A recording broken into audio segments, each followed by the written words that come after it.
Outro dia eu recebi o seguinte questionamento de uma empregadora. Ela me disse: Alan, eu estou demitindo uma de minhas empregadas. Estou demitindo minha assistente financeira porque eu não confio mais nela. Porém, eu tenho também uma assistente administrativo. Faz tempo que eu observo que minha assistente administrativa, na verdade, ela não tem tanta ocupação assim ao longo do dia dela. Ela não tem muita coisa assim para fazer. Então sobra bastante tempo para minha assistente administrativa.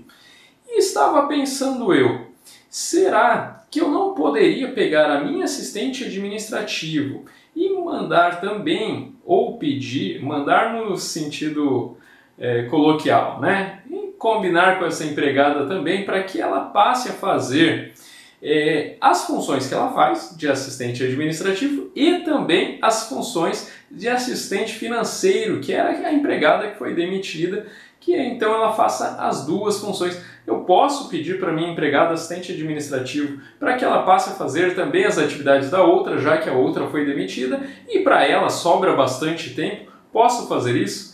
Na verdade, pessoal, o que eu respondi para a colega?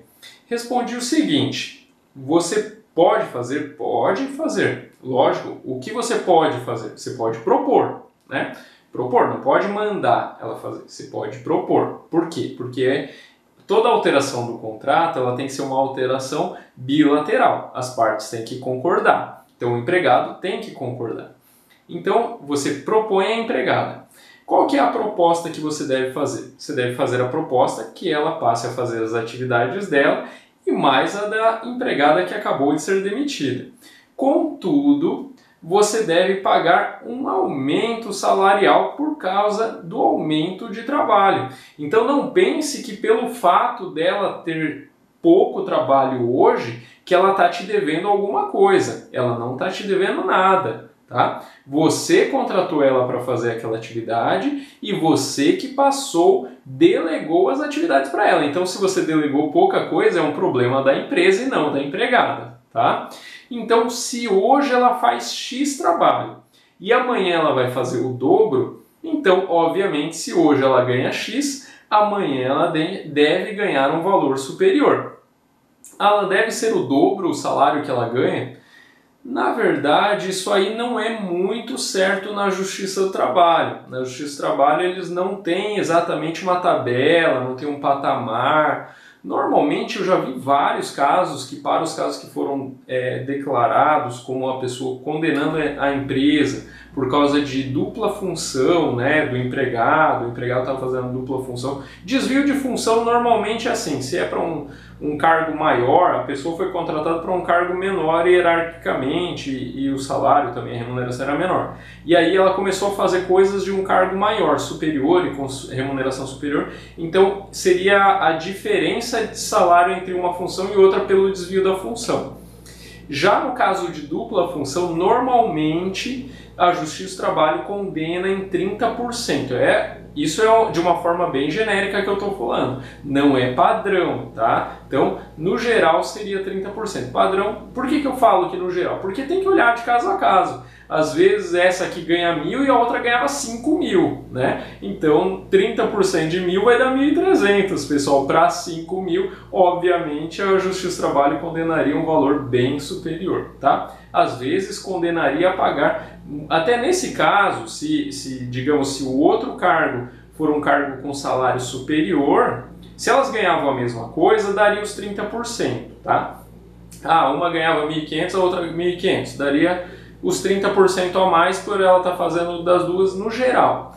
Mas se fosse um caso assim, de uma ganhar 1.500 e a outra 5.000, normalmente essa empresa que seria condenada, se isso fosse ajuizado, a pagar o salário de 5.000, que era o salário que era o maior que a outra empregada exercia, e essa passou a fazer as atividades dela e mais a da outra. Então, no geral, ela seria condenada a pagar os 5.000, que era a diferença dos cargos, tá? Então, acorde com a empregada dessa forma, pagando uma diferença salarial, aí a diferença vocês combinam, se seria os 30% caso elas ganhassem equivalente, ou se caso a outra ganhava muito mais, que seja então o salário equivalente à da empregada demitida para evitar problemas, tá? Então pode ser feito desde que a parte concorde, as duas partes concordem, desde que ela não extrapole a jornada dela, né? Ela tem que continuar fazendo a mesma jornada. Se ela tiver aumento de jornada, também teria mais reflexos ali, né? Teria mais reflexos ainda. E a questão disso aí que eu comentei para vocês.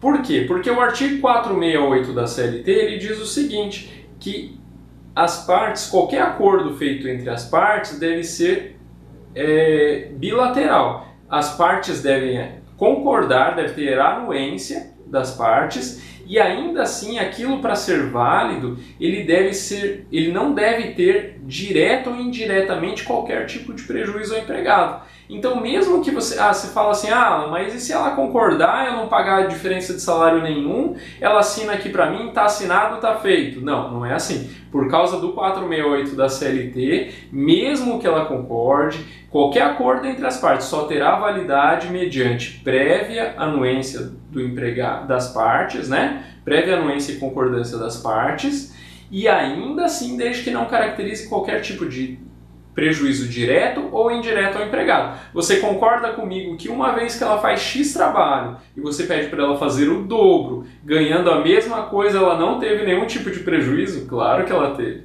Então, pelo artigo 468, vocês devem fazer dessa forma.